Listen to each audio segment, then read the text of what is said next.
बचपन की यादों की सबसे खूबसूरत यादों में 1 रुपए में मिलने वाली इस खुशी का खजाने को कोई कैसे भूल सकता है यार। उस समय हमारे लिए इन टॉफीज से ज्यादा खुशी देने वाला शायद ही कुछ होता होगा, और हमारे लिए तो यही जिंदगी थी कि भैया टॉफी मिल जाए, बस आज का दिन तो एकदम सक्सेसफुल हो गया।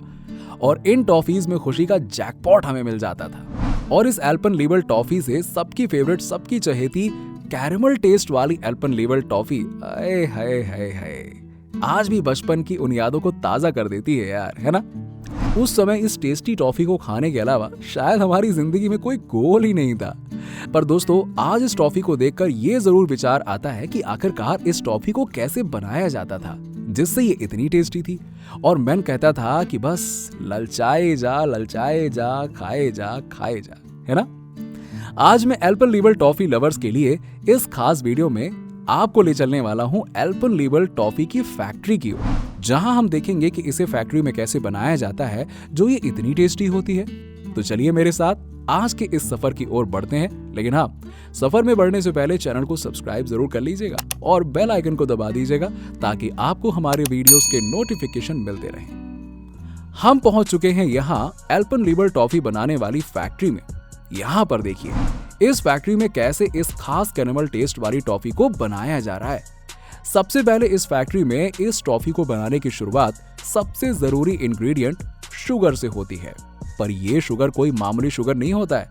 इस खास शुगर को इस फैक्ट्री में खास तौर पर इस टॉफी को बनाने के लिए चीनी की बड़ी बड़ी मिलों से खास तौर पर स्पेशल चीनी को तैयार करके यहाँ डायरेक्टली मंगवाया जाता है। अब इस चीनी की सबसे खास बात यह होती है कि इसमें सल्फर की मात्रा काफी कम रहती है।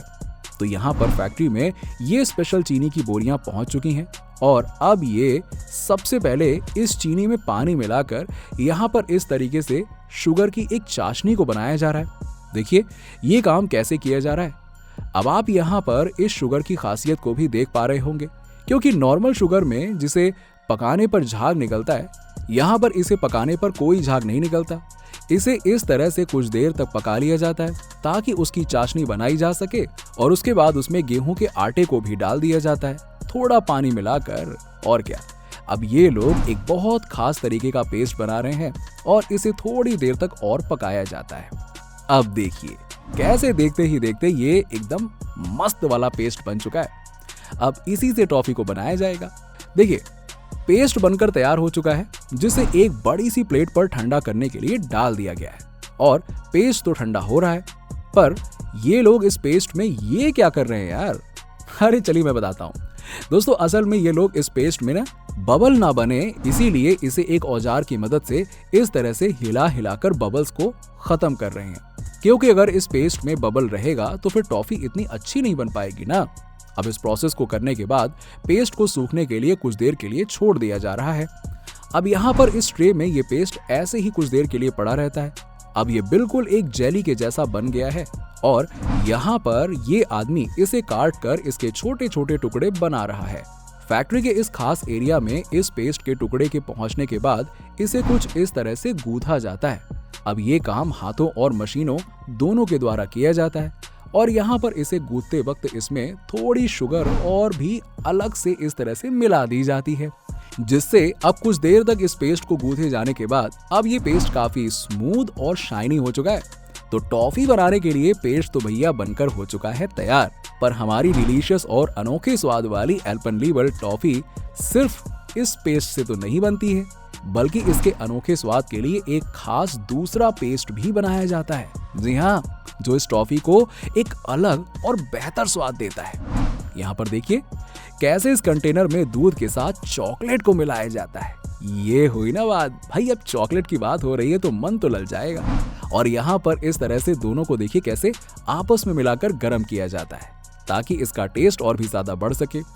अब असल में इस खास पेस्ट को मिल्क पेस्ट कहा जाता है। मिल्क पेस्ट को बनाने का ये प्रोसेस अब कंप्लीट हो चुका है। अब इस मिल्क पेस्ट को तैयार कर लेने के बाद जहां पर इस मिल्क पेस्ट के साथ भी पहले वाले बनाए गए पेस्ट के जैसा ही प्रोसेस किया जा रहा है। ये एक बड़े से प्लेटफॉर्म पर इस पेस्ट को थोड़ा ठंडा करने के लिए डाला जा रहा है। अब यहाँ पर कुछ ही देर में ये पेस्ट ठंडा हो चुका है, जिससे अब ये एक जेली के जैसा दिखाई देने लग गया है। क्यों दोस्तों, इसे देखने से आपके मुंह में भी पानी आने लग गया ना? अरे जरा रुको यार, अभी इस पेस्ट को थोड़ा स्मूथ और चिकना बनाने के लिए कुछ और भी किया जाएगा। जी हाँ, बिल्कुल सही पहचाना। पहले की ही तरह इसे भी पहले टुकड़ों टुकड़ों में काट लिया गया है और फिर इन टुकड़ों को मशीनों और हाथों की मदद से गूंथ कर अच्छे तरह से इस खास पेस्ट को तैयार कर लिया गया। अब इस पेस्ट को पहले से बनाए हुए पेस्ट के साथ मिलाया जाएगा। यहाँ देखिए कैसे इन दोनों पेस्टों के टुकड़ों को एक साथ मिलाकर इस मशीन की मदद से मिक्स किया जा रहा है। और अब ये काम कुछ फैक्ट्री में हाथों से भी किया जाता है, पर जहां पर एक बड़ी सी कील या एक प्लेटफॉर्म पर रखकर हाथों से मिक्स किया जाता है।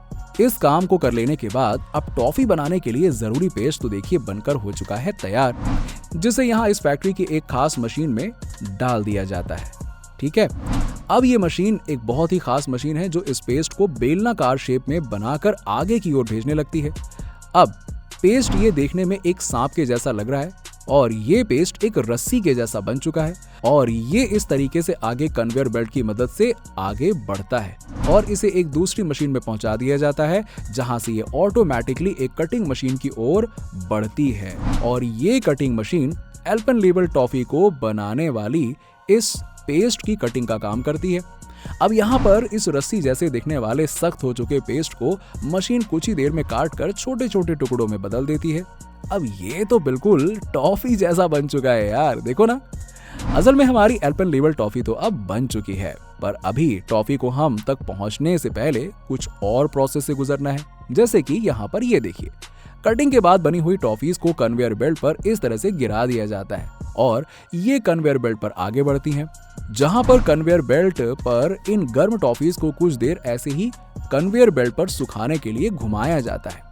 अब जब ये सूख चुकी होती हैं तो इन्हें इस कन्वेयर बेल्ट से एक दूसरे कन्वेयर बेल्ट पर शिफ्ट कर दिया जाता है, जो इन्हें एक राउंड शेप के प्लेट में गिरा देती है, जो कि एक घूमती हुई प्लेट होती है जिसमें कई सारे रोलर लगे हुए होते हैं।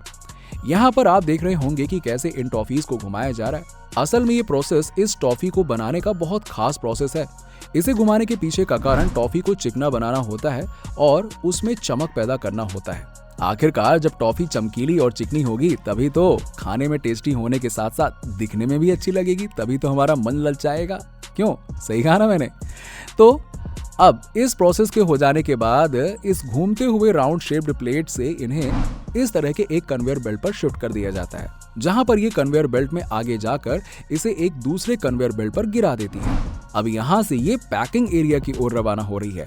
पैकिंग एरिया में इस टॉफी को आप तक पहुंचाने के लिए पैकिंग का काम हो रहा है। अब यहाँ पर टॉफियां पहुंच चुकी हैं और इन्हें एक बड़ी सी पैकिंग मशीन में इस तरह से रैपर में पैक कर दिया जाता है। अब ये काम इतनी तेजी से होता है कि शायद आप और हम इसे होते हुए देख भी ना सकें। मशीन बहुत स्पीड में एक एक टॉफी को पैक कर देती है और कई जार को इन बड़े बड़े दफ्तरों में भरकर हमारे पास पहुंचाने के लिए इन बड़े बड़े ट्रकों में लोड कर दिया जाता है। और देखिए, इस तरह से हम तक पहुंचती है हमारी खुशियों का खजाना रह चुकी हम सबकी फेवरेट टॉफी एल्पेनलीबे। वैसे आज भी हमारे लिए ये खुशियों का खजाना ही है यार, और क्या। बचपन की यादें ताज़ा हो जाती हैं, इससे ज़्यादा और क्या चाहिए, क्योंकि हम में से ज़्यादातर लोग इसे आज भी खाना तो पसंद करते ही है ना। तो चलिए दोस्तों, हमारी और आपकी मन पसंदीदा इस फेवरेट एल्पेनलीबे टॉफी के लिए वीडियो को लाइक और शेयर करना तो बनता ही है।